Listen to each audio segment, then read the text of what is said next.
നാമത്തിന് മഹത്വം ഉണ്ടാകട്ടെ. ജീവ നീർവയിലേക്ക് ഏവരെയും സ്വാഗതം ചെയ്യുന്നു. വീണ്ടും ദൈവദിനമായി നിൽക്കുവാൻ കർത്താവ് ഒരു അവസരം തന്നതിനായി തിരുനാമത്തെ സ്തുതിക്കുന്നു. ഇന്നത്തെ നമ്മുടെ ചിന്താവിഷയം അല്പം വിമർശനാത്മകമായിരിക്കും, എന്നാൽ ആരെയും വിമർശിക്കാൻ ഉദ്ദേശിച്ചല്ല. ഇതും കഴിഞ്ഞ ചില ദിവസങ്ങൾക്ക് മുൻപ് ദൈവത്തിൻ്റെ ആത്മാവ് എന്നെ ശോധന ചെയ്യാൻ എൻ്റെ ഹൃദയത്തോട് സംസാരിച്ചതാണ്. എൻ്റെ ജീവിതത്തിൽ അനുഭവപ്പെടാത്തത് മറ്റൊരാളിനോട് പ്രസംഗിച്ചിട്ട് യാതൊരു കാര്യമില്ലല്ലോ. അപ്പോൾ അത് എന്നെ ശുദ്ധീകരിക്കാൻ ഉപയോഗിച്ചതാണ്. അത് ആർക്കെങ്കിലും പ്രയോജനപ്പെടും എന്ന് ഞാൻ ഉറപ്പായി വിശ്വസിക്കുന്നു. ഇന്നത്തെ കാലഘട്ടത്തിൻ്റെ പോക്കും അതാണ്. ആകയാൽ അത് പ്രസൻറ്റ് ചെയ്യുമ്പോൾ ഞാൻ ആരെയും വിമർശിക്കുകയില്ല, സത്യം മാത്രം പറയട്ടെ. മത്തായിയുടെ സുവിശേഷം 23-ാം അധ്യായം ആ മുഴുവൻ നമ്മളെടുത്താൽ ഒരു സവിശേഷമായ രീതിയിൽ അധ്യായം കാണുന്നത്. വേദപുസ്തകത്തിൽ ഒരധ്യായം ഇങ്ങനെ ഒരു കൂട്ടർക്ക് വേണ്ടി മാത്രം മാറ്റി വച്ചിരിക്കുന്നത് കാണുമ്പോൾ ഞാൻ അത്ഭുതപ്പെടാറുണ്ട്. അതിൻ്റെ 1-2 വാക്യങ്ങൾ മാത്രം ആദ്യമായി മത്തായി 23-ാം അധ്യായം 1-2 വാക്യങ്ങൾ. അനന്തരം യേശു പുരുഷാരത്തോടും തൻ്റെ ശിഷ്യന്മാരോടും പറഞ്ഞത്, ശാസ്ത്രിമാരും പരീശന്മാരും മോശയുടെ പീഠത്തിൽ ഇരിക്കുന്നു. ആകയാൽ അവർ നിങ്ങളോട് പറയുന്നതൊക്കെയും പ്രമാണിച്ച് ചെയ്യുവിൻ. അവരുടെ പ്രവൃത്തികൾ പോലെ ചെയ്യരുത് താനും. അവർ പറയുന്നതല്ലാതെ ചെയ്യുന്നില്ലല്ലോ. ഞാൻ പറഞ്ഞത് മത്തായി 21 മുഴുവൻ ശാസ്ത്രിമാർക്കും പരീശന്മാർക്കും കർത്താവ് മാറ്റി വെച്ചിരിക്കുക. മറ്റു വാക്കുകൾ പറഞ്ഞു പരീശന്മാർ. അക്കാലത്ത് 2-3 പ്രബല ഗ്രൂപ്പുകൾ യഹൂദന്മാരുടെ ഇടയ്ക്കുണ്ടായിരുന്നു. ഒന്ന് പരീശന്മാർ, മറ്റൊന്ന് സദൂക്യർ. സദൂക്യർ പുരോഹിത വർഗ അല്ലെങ്കിൽ പുരോഹിത വിഭാഗത്തിൽപ്പെട്ടവരാണ്. അവരെ വാസ്തവം പറഞ്ഞാൽ ഒന്നിലും വിശ്വാസമില്ലാത്ത, ദൂതനും ആത്മാവും ഇല്ലെന്നും പുനരുദ്ധാനമില്ലെന്നും ഒക്കെ ചിന്തിക്കുന്ന കൂട്ടരാണ് അവർ, അക്കാലത്തെ പുരോഹിത വർഗം. എന്നാൽ അതുകൊണ്ടാണ് അവരെ കർത്താവിനോട് പോലും വന്ന് ഒരു കുടുക്കുകയും ചോദിച്ചു. 7 സഹോദരന്മാരും ഒരു സ്ത്രീയും ഒരുത്തേയെ വിവാഹം കഴിച്ച 7 പേരും മരിച്ചിട്ട് പുനരുദ്ധാനത്തിൽ ആരുടെ ഭാര്യയാകും? വലിയ കൺഫ്യൂഷനായിരുന്നു അവർക്ക്. അപ്പോൾ കർത്താവിനോട് പറഞ്ഞു, നിങ്ങൾ തിരുവെഴുത്തുകളെയും ദൈവശക്തി അറിയാതുകൊണ്ടാണ് തെറ്റിപ്പോകുന്നത്. പുനരുദ്ധാനത്തിൽ ആരും കല്യാണം കഴിക്കുന്നില്ല. ചില മതക്കാർ അവിടെ എൻ്റെ വിഷയമല്ല, ഒത്തിരി പേരെ ഇവിടുന്ന് അങ്ങി എന്നാൽ ഒത്തിരി പേരെ ഭാര്യമാരായി കിട്ടും, അവരോടൊത്ത് ആർത്തുല്ലസിക്കാം എന്നൊക്കെ പഠിപ്പിക്കാറുണ്ട്. എന്നാൽ വേദപുസ്തകം അത് പഠിപ്പിക്കുന്നില്ല. പോട്ടെ, നമുക്ക് നമ്മുടെ വിഷയമല്ല. പരീശന്മാർ ബാബേൽ പ്രവാസകാലത്ത് അല്ലെങ്കിൽ BC 500 അടുപ്പിച്ച കാലഘട്ടത്തിൽ പുറജാതികൾ യെരൂശലേമിനെ കീഴടക്കി ആ നിലയ്ക്ക് അവരുടെ അധികാരം പൂർണ്ണ സ്വാതന്ത്ര്യവും രാജ്യവും നഷ്ടപ്പെട്ടപ്പോൾ അവർ ജാതികളിലേക്ക് ചിതറി അവരെ പ്രവാസികളായി കൊണ്ടുപോയി. എന്നാൽ അക്കാലത്ത് ന്യായപ്രമാണം സംരക്ഷിക്കാനും അതിനോട് വിധേയത്വം പുലർത്താനും രൂപം കൊണ്ട ഒരു കൂട്ടരായിരുന്നു പരീശന്മാർ. അല്ലെങ്കിൽ അവർ അത്ര മോശക്കാരല്ല. ഇവിടെ 21-ാം അധ്യായത്തിൽ നമുക്ക് ചിന്തിക്കാം, അപ്പോൾ മനസ്സിലാകും അവർ മോശക്കാരല്ല. ന്യായപ്രമാണം സംരക്ഷിക്കണം, നമ്മുടെ വിശ്വാസം സംരക്ഷിക്കണം, നമ്മുടെ ഉപദേശം സംരക്ഷിക്കണം. അതിനുവേണ്ടി ഓർത്തഡോക്സ് അല്ലെങ്കിൽ കഠിനമായിട്ട് അതിൽ നിന്ന് വരവണ്ണം മാറാതെ ന്യായപ്രമാണം പാലിക്കാനും ഒക്കെ ന്യായപ്രമാണം പഠിപ്പിക്കാനും വ്യാഖ്യാനിക്കാനും ഒക്കെ ആയിട്ട് ഉള്ള കൂട്ടരായിരുന്നു അവർ പരീശന്മാർ. അവരുടെ കൂട്ടത്തില ശാസ്ത്രന്മാർ, മറ്റുള്ളവരെ പഠിപ്പിക്കുന്നവർ. അപ്പോൾ ഇങ്ങനെ പല ഗ്രൂപ്പുകളുണ്ട്. ഇവിടെ പരീശൻ അപ്പം നല്ല ഉദ്ദേശത്തോടെ നല്ല കാര്യത്തിന് വേണ്ടി ആരംഭിച്ച പ്രസ്ഥാനമാണത്. ഗമാലിയേലിൻ്റെ ശിഷ്യനായിരുന്നല്ലോ പൗലോസ്. ഗമാലിയേൽ പരീശനാണ്. നിക്കോദേമോസ് പരീശനാണ്. കർത്താവിൻ്റെ അടുക്കൽ വരികയും അത് മാത്രമല്ല അരിമത്യയിലെ യോസഫ് പരീശനായിരുന്നു. പൗലോസ് പോലും പരീശപക്ഷത്തിലുള്ളവനായിരുന്നു. ചുരുക്കി പറഞ്ഞാൽ ദൈവവചനത്തോട് താതാത്മ്യം പ്രാപിക്കാൻ, അടുത്ത് നിൽക്കാൻ, അത് പഠിക്കാൻ, അത് പാലിക്കാൻ ഒക്കെ കൂടുതൽ ഔത്സുക്യം കാണിച്ച അതിനെ വിശ്വസിക്കുന്ന കൂട്ടായിരുന്നു അവർ. പക്ഷേ പറ്റിയ കുഴപ്പം കർത്താവിൻ്റെ കാലത്ത് അവരെ അതിൻ്റെ സത്തയെ ഉപേക്ഷിച്ച് ആത്മാവിനെ കളഞ്ഞിട്ട് അതിൻ്റെ അക്ഷരത്തെ പിടിക്കാൻ തുടങ്ങി. അതുകൊണ്ടാണ് മാർക്കറ്റിൽ നിന്ന് വന്നാൽ കൈയും കാലും കഴുകി അകത്ത് കയറത്തുള്ളൂ. പിന്നെ ഒരു സദ്യക്ക് വിരുന്ന സദ്യക്ക് വിലപ്പോയാൽ അതിനും കുളിക്കണം. മാത്രമല്ല ഭക്ഷണം കഴിക്കാൻ കൈയൊക്കെ കഴുകണം. ഭയങ്കര ചിട്ടയാണ്. പ്രാർത്ഥിക്കുമ്പം ചില പ്രത്യേക രീതി കാണിക്കണം. ദാനം കൊടുക്കുമ്പോൾ 4 പേര് അറിയണം. ഇങ്ങനെയൊക്കെയുള്ള സ്വഭാവം വന്ന് ഒരു വല്ലാത്ത രീതിയിലായിപ്പോയി. മറ്റു വാക്കിൽ പറഞ്ഞാൽ നല്ല ഉദ്ദേശത്തോടെ ആരംഭിച്ചിട്ട് ഈ ഗലാത്യ സഭയുടെ പൗലോസ് പറഞ്ഞ പോലെ ആത്മാവ് കൊണ്ട് ആരംഭിച്ച് ജനം കൊണ്ടും അവസാനിക്കുന്ന പറഞ്ഞ പോലെ നല്ല ഉദ്ദേശത്തിൽ ആരംഭിച്ചവർ പിൽക്കാലത്ത് വന്നപ്പോൾ കർമാചാരം മാത്രമായി അതിൻ്റെ സത്ത വെടിഞ്ഞേച്ച് അതിൻ്റെ ആത്മാവിനെ വെടിഞ്ഞേച്ച് അക്ഷരത്തെ കയറി പിടിക്കാൻ തുടങ്ങി. കർത്താവിൻ്റെ കാലത്ത് അവർ പ്രബലരായിരുന്നു.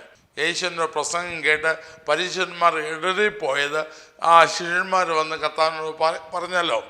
അപ്പോൾ ആ വിഭാഗക്കാരെ പൊള്ളത്തരം അവരുടെ കപടഭക്തിയാണെന്ന് പറഞ്ഞല്ലോ. എല്ലാവരും അല്ല, പക്ഷെ അവർക്ക് വ്യാപകമായി അവരുടെ മധ്യ കപടഭക്തി വ്യാപിച്ചതിനെ കർത്താവ് ഓരോന്നായിട്ട് എക്സ്പോസ് ചെയ്യുക, എടുത്തു കാണിക്കുക. ഏതിലൊക്കെ അല്ലെങ്കിൽ ഇത് പറഞ്ഞാൽ നമ്മിൽ കപടഭക്തി ഉണ്ടായാൽ, നാം കപടഭക്തരായെങ്കിൽ, നാം വിശ്വാസികൾ എന്ന് പറയുന്നു, ദൈവമക്കളെന്ന് പറയുന്നു, കർത്താവിനെ കാത്തിരിക്കുന്നവരെന്ന് പറയുന്നു, യേശു വരുമെന്ന് പറയുന്നു, എല്ലാം ഞാൻ വിശ്വസിക്കുന്നു. കർത്താവ് വരും, ദൈവസഭയെ ചേർക്കും, പിന്നെ കാര്യങ്ങളെല്ലാം സത്യമാണ്, ദൈവവചനം സത്യമാണ്, ഒക്കെ വിശ്വസിക്കുന്നു. അതേ സമയത്ത് നമ്മുടെ വിശ്വാസം വാക്കിൽ മാത്രമായിപ്പോയാലും നമ്മുടെ പെരുമാറ്റം കപടഭക്തി ആയിപ്പോയാൽ എന്തു ചെയ്യും? അപ്പോൾ കപടഭക്തി നമ്മിൽ ഉണ്ടെങ്കിൽ ഇവർ ചെയ്ത പോലെ നമ്മളും ചെയ്യും.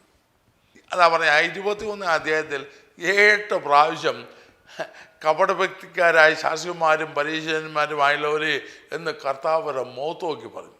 കപടഭക്തിക്കാരെ വാസം പറഞ്ഞാൽ അന്നേരത്ത് കൊല്ലാതെ വിട്ടത് മഹാഭാഗ്യം. അപ്പോൾ അവരെന്താ ചെയ്യുന്നത്?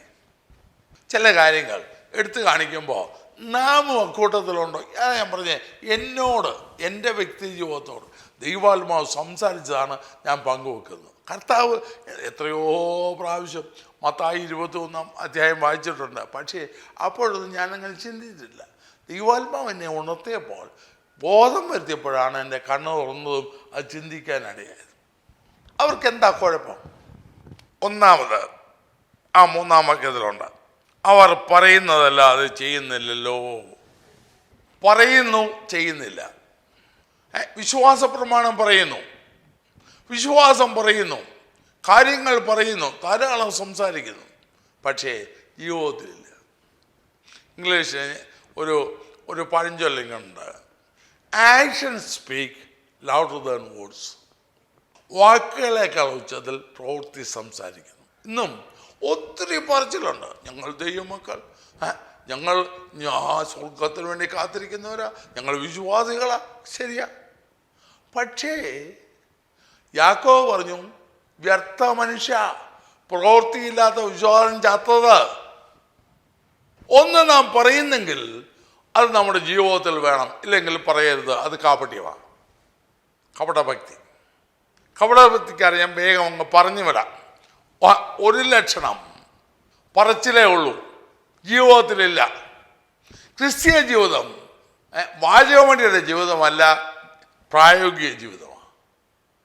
യേശു ക്രിസ്തുവിനെ അനുഭവിച്ചറിയുന്ന ജീവിതമാണ് നമ്മുടെ ജീവിതം. നാം എന്ത് പറയുന്നോ അത് നമ്മുടെ ജീവിതത്തിൽ കാണണം,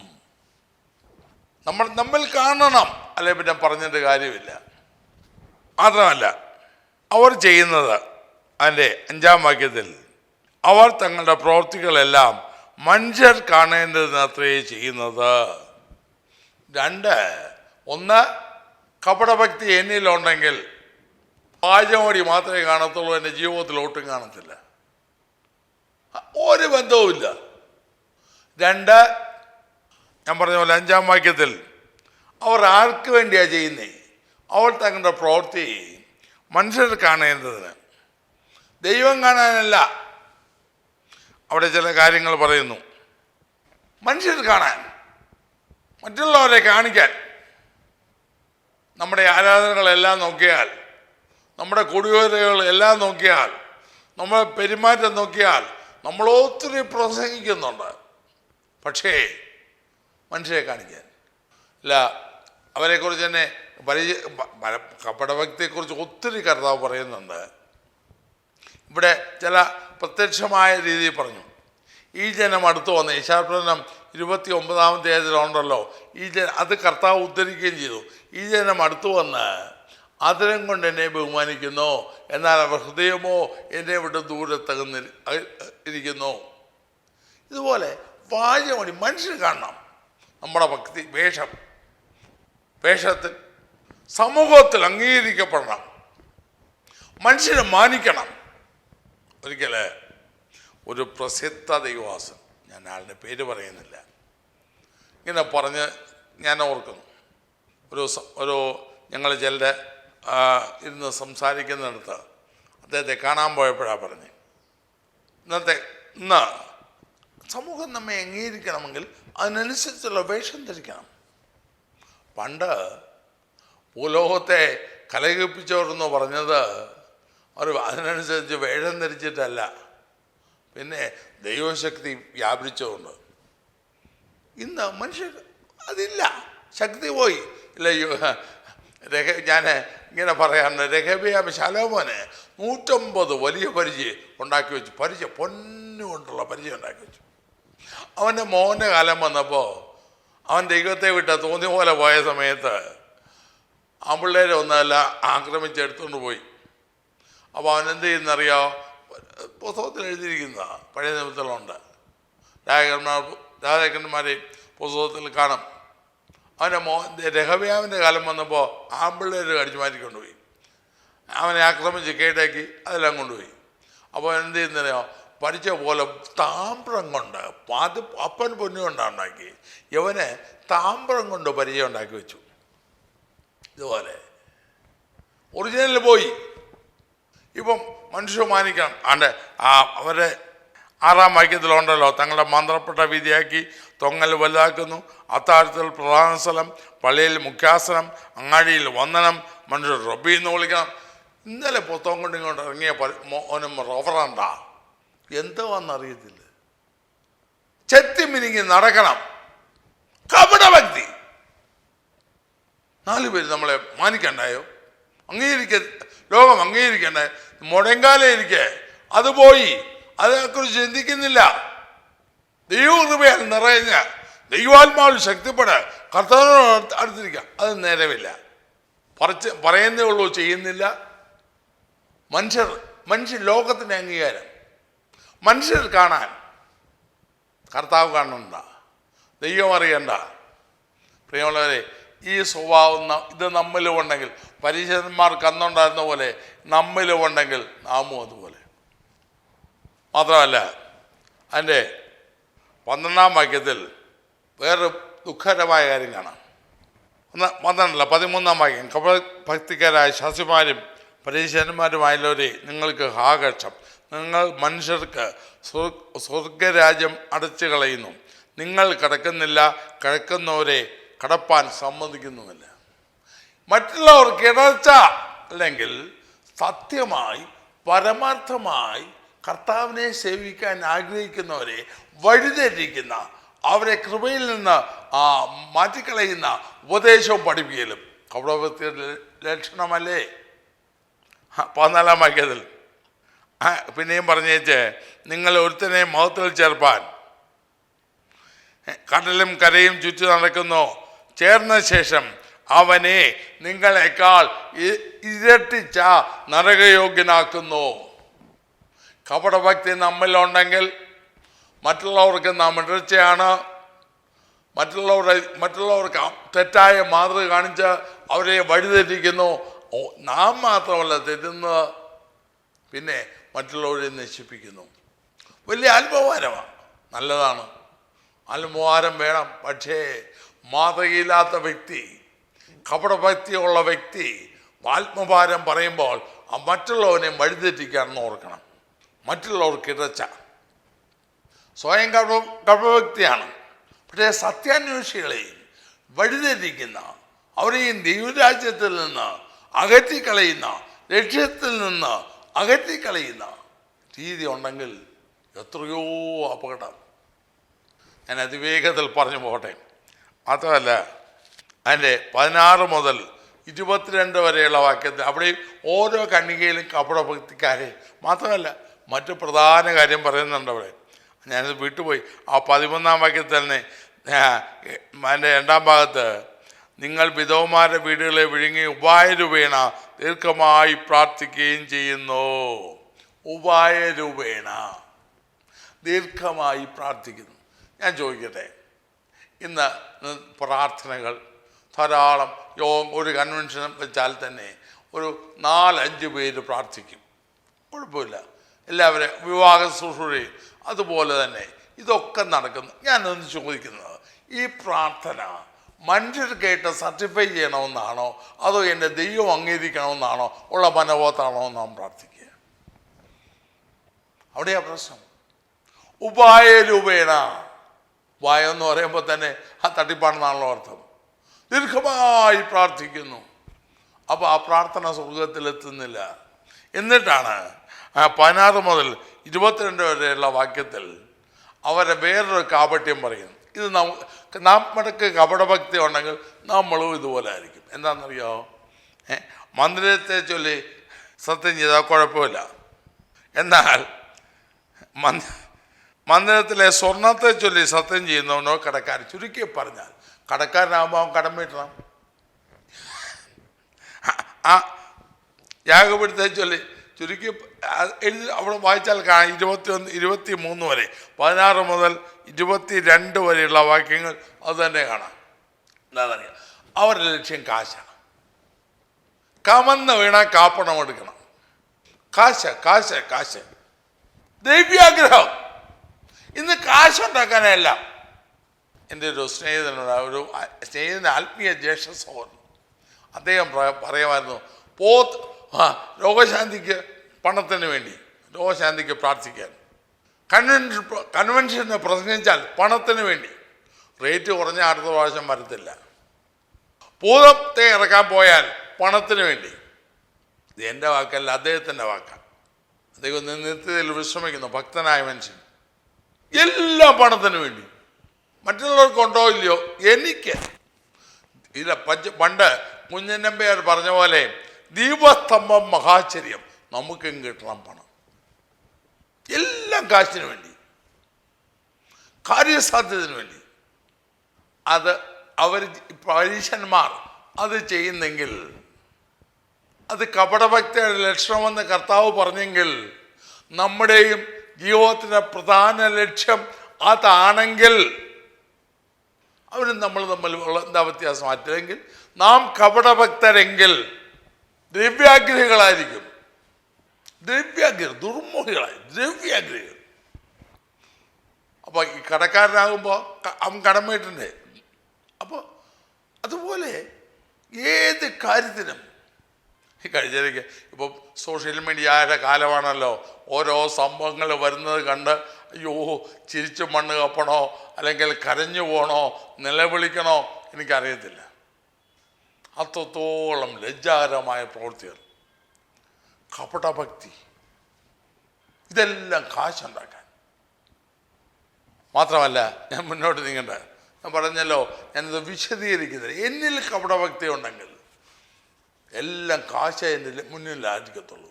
കൃപയാൽ ധൈര്യമായിട്ട് എനിക്ക് പറയാം.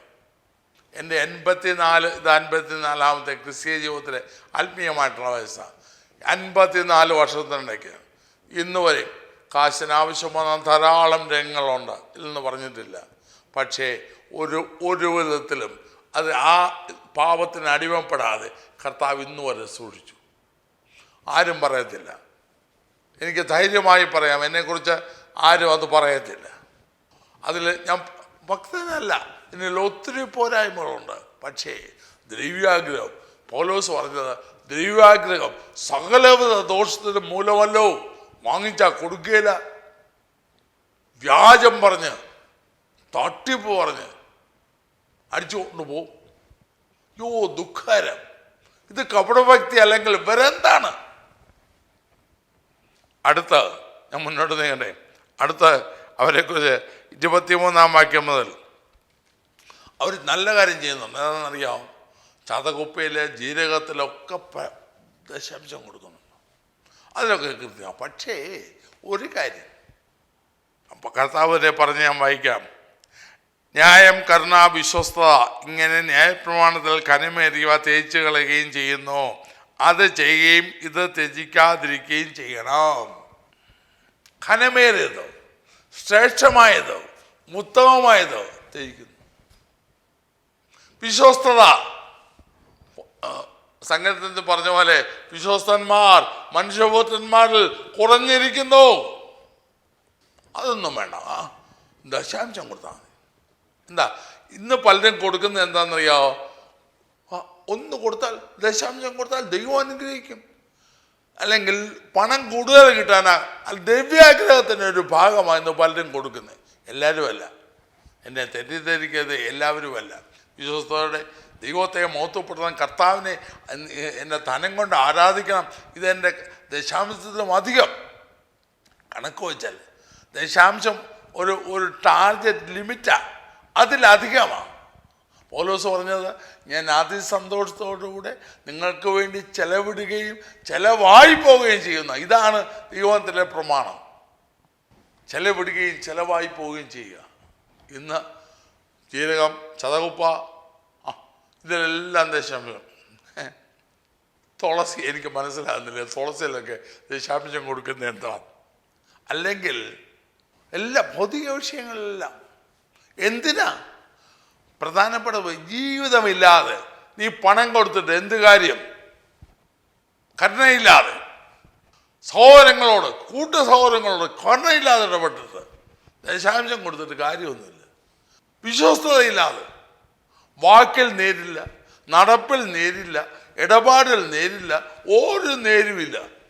വിശ്വസ്തത ഇല്ലാതെ ദശാംശം മാത്രം കൊടുത്തിട്ട് എന്ത് കാര്യം? ദൈവമേ, ഇത് കപടഭക്തിയാണെന്ന് ഞാൻ പറഞ്ഞതല്ല, എൻ്റെ കർത്താവ് പറഞ്ഞത്. അല്ലെങ്കിൽ ഇതാ പരീശന്മാരെ കുറിച്ച് അവിടെ പറയുമ്പോൾ, കർത്താവ് ഇത് പറയുമ്പോൾ, ഇത് എന്നിലുണ്ടെങ്കിൽ പോക്കാം, എൻ്റെ ഭക്തി വ്യർത്ഥം. മാത്രമല്ല വേറൊരു കാര്യം കൂടെ കർത്താവ് അവിടെ പറഞ്ഞു. അതിൻ്റെ 24-ാം വാക്യത്തിൽ, കുരുടന്മാരായ വഴികാട്ടികളെ. കുരുടന്മാരെന്ന് പറഞ്ഞാൽ കണ്ണടഞ്ഞോ? അതാ പ്രശ്നം. ആത്മീയ കണ്ണടഞ്ഞുപോയി, കണ്ണ് കുരുടായിപ്പോയി. കപടഭക്തി. പുറമേക്കെല്ലാം കാണാം, പക്ഷേ കണ്ണടഞ്ഞുപോയി. സ്വർഗീയമായിരുന്നു കാണുന്നില്ല. ഒത്തിരി, ഞാൻ നേരത്തെ പറഞ്ഞ പോലെ ഇതെല്ലാം ലക്ഷണങ്ങളുണ്ടല്ലോ. ഒത്തിരി വാചമടിയുണ്ട്, ലോകത്തിന് ഒത്തിരി പ്രദർശനമുണ്ട്. പക്ഷേ കണ്ണടഞ്ഞു പോയി. മേളുള്ളതൊന്നും കാണാൻ പറ്റുന്നില്ല. ദർശനം മങ്ങി, കാഴ്ചപ്പാട് മങ്ങി, പ്രകാശം മങ്ങി. ഞാൻ കപടഭക്തനെങ്കിൽ എൻ്റെ അവസ്ഥയും അതാണ്. മാത്രമല്ല 25 മുതൽ ഞാൻ പറഞ്ഞല്ലോ, കപടഭക്തിയുടെ ലക്ഷണങ്ങൾ എന്നെ ഞെട്ടിച്ചതാണ്. അതുകൊണ്ടാണ് പിന്നെയും പറയുന്നത്. 25 മുതൽ 28 വരെ വായിച്ചാൽ വേറൊരു കാര്യം കാണും. പുറമെല്ലാം ഒരു വീട്ടിലെ കഞ്ഞി വെക്കുന്നു, കറി വെക്കുന്നു, മീൻ കറി വെക്കുന്നു, എല്ലാം ഉണ്ട്. ആ പാത്രത്തിനെ എല്ലാം പുറമേ കഴുകുന്നുള്ളൂ, അകമൊന്നും കഴിയുന്നില്ല. ഭക്ഷണം കഴിക്കുന്ന പാത്രത്തിൽ ഞാൻ കഴിക്കുന്നതാണ്. പക്ഷേ ഇന്നലെ ചോറുണ്ട ആ പാത്രം, അതിൻ്റെ പുറമെല്ലാം കഴുകി മിനുക്കി വെച്ചു, അകവും കഴിയില്ല. നമ്മളിത് കഴിക്കുമോ?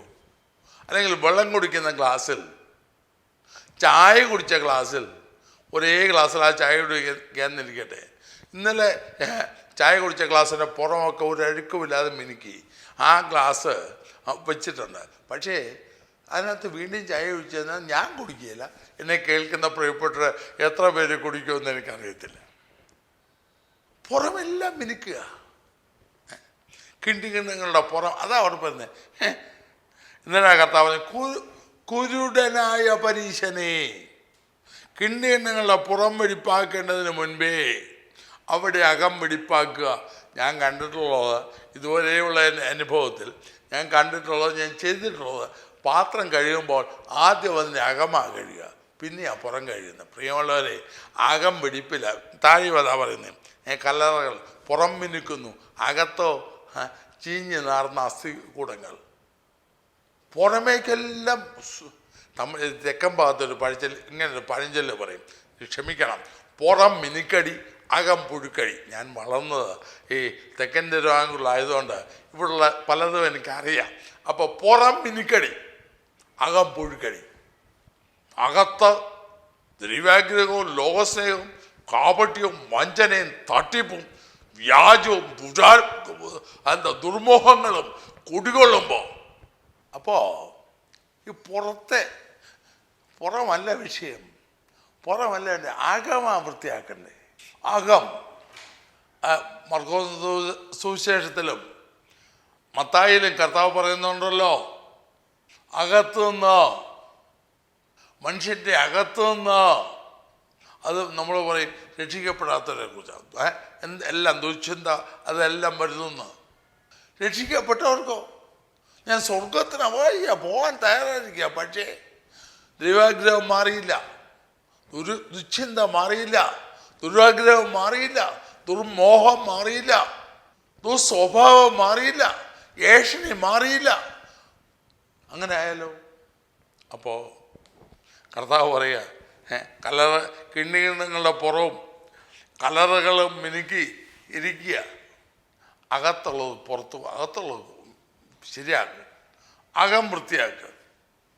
28-ാം വാക്യത്തിൽ ഇങ്ങനെ പറഞ്ഞു, അങ്ങനെ തന്നെ പുറമേ നിങ്ങൾ നീതിമാന്മാരെന്ന് മനുഷ്യർക്ക് തോന്നുന്നു, അകമയോ കപടഭക്തിയും അധർമ്മവും നിറഞ്ഞവരാത്രേ. പരീശന്മാരുടെ കർത്താവ് പറഞ്ഞതാ. അവിടെ നമ്മളെ നോക്കുമ്പോൾ, അല്ലെങ്കിൽ നമ്മൾ കപടഭക്തി ഉണ്ടെങ്കിൽ നാം ഇങ്ങനായിരിക്കും. ഞാൻ ആരെയും വിമർശിക്കുന്നില്ല, കപടഭക്തി ഉള്ളവൻ്റെ ലക്ഷണമായത്. അപ്പോൾ നമ്മൾ ചിന്തിച്ച കാര്യം ഒന്നുകൂടെ ഞാൻ പറഞ്ഞോട്ടെ. കപടഭക്തിയുടെ ലക്ഷണം മറ്റു പല കാര്യങ്ങളും ഉണ്ട്, പക്ഷേ കർത്താവ് പറഞ്ഞ കാര്യം ഞാൻ എടുത്തു പറഞ്ഞെന്ന് മാത്രം. കപടഭക്തിയെക്കുറിച്ച് പുളിച്ച മാവിനോട് പുളിപ്പിനെ കുറിച്ച് പറയുമ്പോൾ പരീശന്മാരെ കപടഭക്തിയെക്കുറിച്ച് കർത്താവ് പറയുന്നുണ്ട്. മറ്റ് വിശദീകരിക്കാനാണെങ്കിൽ കുറേയേറെ ലക്ഷണങ്ങൾ ഉണ്ട്. എന്നാൽ കർത്താവ് എണ്ണി പറഞ്ഞ ഈ ഓരോന്നും നാം ഗൗരവമായി ചിന്തിച്ചാൽ നാം ഇവിടെ നിൽക്കുന്നു. കപടഭക്തിക്കാരൻ വാചകമടിയേ ഉള്ളൂ, ജീവിതത്തിലില്ല, അല്ലെങ്കിൽ പ്രവർത്തിക്കുകയില്ല. കപടഭക്തിക്കാരൻ മനുഷ്യരെ കാണുന്നതിന് വേണ്ടി മാത്രം. കപടഭക്തിക്കാരൻ മറ്റുള്ളവർക്ക് ഇടർച്ചയാണ്, അവരുടെ ജീവിതത്തെ വഴിതെറ്റിക്കുന്നതാണ്. കപടഭക്തിക്കാരൻ ദ്രവ്യാഗ്രഹിക, എല്ലാം പണത്തിന് വേണ്ടി. അവൻ്റെ ദൈവം പണമാണ്. കർത്താവിൻ്റെ ചില ദൈവഭക്തി ആദായ സുഹൃത്തുമെന്ന് വിചാരിക്കുന്ന പൗലോസ് പറഞ്ഞ പോലെ അവൻ്റെ ദൈവം പണമാണ്. ബാക്കിയെല്ലാം എല്ലാം പണത്തിന് വേണ്ടിയാണ്.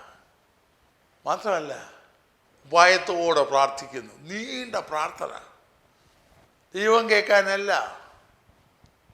അത് മാത്രമല്ല ഈ ആത്മീയ അന്ധത, അത് മാത്രമല്ല പ്രധാനപ്പെട്ടത് കളഞ്ഞേച്ച് അതും ഭൗതികമായതിനു വേണ്ടി ദശാംശം കൊടുക്കുന്നുണ്ട്. പക്ഷേ ന്യായം, കരുണ, വിശ്വസ്തത ഇതില്ലാതായ, അല്ലെങ്കിൽ ചെയ്യേണ്ടത് ചെയ്യാതെ മറ്റുള്ളവർ ചെയ്യുമ്പോൾ അതും പ്രയോജനരഹിതമായി തീരുന്നു. ചെയ്യേണ്ടത് ചെയ്യാതെ മറ്റുള്ളവർ ചെയ്യുന്നവരെ കപടഭക്തി, ആത്മീയ അന്ധത ഞാൻ പറഞ്ഞു കഴിഞ്ഞല്ലോ. പുറമേ മിനിക്കുന്നു, ബാഹ്യമായതിന് മാത്രം ശ്രദ്ധിക്കുന്നു. സ്വന്തം ജീവിതത്തിലെ ആന്തരിക വിശുദ്ധിയോ അകത്തെ മനുഷ്യനെക്കുറിച്ചോ ഒരു ചിന്തയുമില്ല. പ്രിയമുള്ളവരെ, ഞാൻ എൻ്റെ വാക്കുകൾ ചുരുക്കട്ടെ. നമ്മുടെ ജീവിതത്തിൽ ഇതിലേതെങ്കിലും ഉണ്ടെങ്കിൽ അത് നമ്മുടെ ക്രിസ്ത്യ ജീവിതത്തിന് ഇടർച്ചയാണ്. ജീവിതത്തെ വളർത്തത്തില്ല. വളരെ ശ്രദ്ധിക്കാം. ഇന്നത്തെ കർത്താവ് ജീവിച്ചിരുന്ന യേശു ക്രിസ്തു ആ ജീവനോടെ രക്തവും മാംസവും ഉള്ളവനായി പലസ്തീൻ നാട്ടിൽ ജീവിച്ചിരുന്ന കാലത്തെ ജനത്തിൻ്റെ ആത്മീയരെന്ന് അഭിമാനിക്കുന്ന ജനത്തിൻ്റെ മുഖത്ത് നോക്കിയാണ് ഇത് പറഞ്ഞത്. അങ്ങനെയെങ്കിൽ ഇന്നത്തെ കാലത്ത് നാം ആത്മീയരെന്ന് അഭിമാനിക്കുന്ന, ദൈവത്തെ മുറുകെ പിടിക്കുന്ന, അഭിമാനിക്കുന്ന നമ്മുടെ ജീവിതത്തിൽ ഇതിലേതെങ്കിലും ഉണ്ടെങ്കിൽ, നമ്മുടെ വാക്കും പ്രവൃത്തിയും തമ്മിൽ യാതൊരു ബന്ധവുമില്ലെങ്കിൽ, മറ്റുള്ളവരുടെ അംഗീകാരവും മറ്റുള്ളവർ കാണാനും മാത്രം ആണ് നമ്മുടെ ക്രിസ്തീയ ജീവിതമെങ്കിൽ, മറ്റുള്ളവർക്ക് നമ്മുടെ ജീവിതം ഇടച്ചെങ്കിൽ, വഴിതെറ്റിക്കുന്നെങ്കിൽ, നമ്മുടെ ലക്ഷ്യം പണസമ്പാദനം മാത്രമെങ്കിൽ,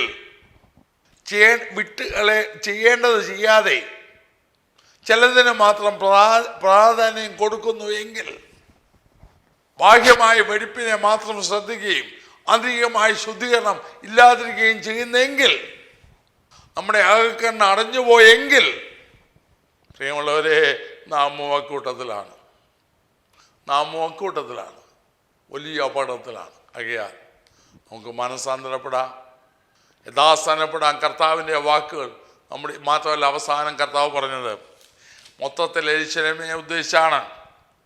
37-ാം വാക്യം, യെരൂശലേമേ, പ്രവാചകന്മാരെ കൊല്ലുകയും നിന്റെ അടുക്കൽ അയച്ചിരിക്കുന്നവരെ കല്ലെറുകയും ചെയ്യുന്നവളെ, കോഴി തൻ്റെ കുഞ്ഞുങ്ങളെ ചിറകിൽ ചേർക്കും പോലെ നിന്റെ മക്കളെ ചേർത്തുകൊള്ളുവാൻ എനിക്ക് എത്ര വട്ടം മനസ്സായിരുന്നു, നിങ്ങൾക്കോ മനസ്സായില്ല. വാസ്തവം പറഞ്ഞാൽ കർത്താവ് ഇത് പറയുമ്പോൾ അവർ മാനസാന്തരപ്പെട്ട് മടങ്ങി വരണമെന്നുള്ള ആഗ്രഹത്തോടാണ് പറഞ്ഞത്. പക്ഷേ പിന്നെയും അവർക്ക് മനസ്സായില്ല. അവൻ്റെ വാക്കിൽ അവരെ ഇടറി.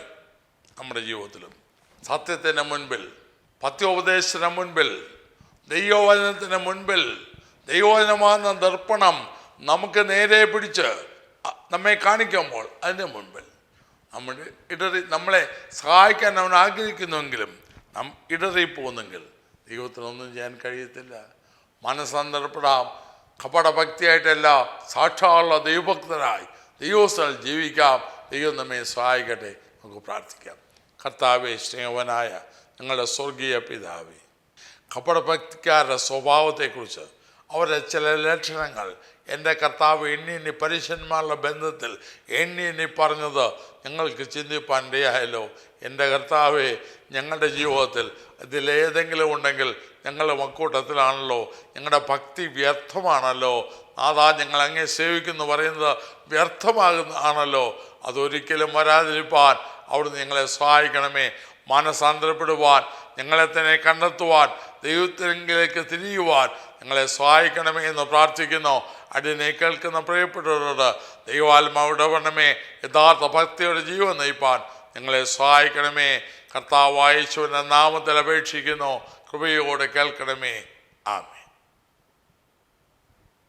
ഈ വീഡിയോ നിങ്ങൾക്ക് അനുഗ്രഹമായെങ്കിൽ മറ്റുള്ളവർക്കും ഷെയർ ചെയ്ത് കൊടുക്കുക. നിങ്ങൾക്കായി പ്രാർത്ഥിക്കുക. ദൈവം നിങ്ങളെ അനുഗ്രഹിക്കട്ടെ.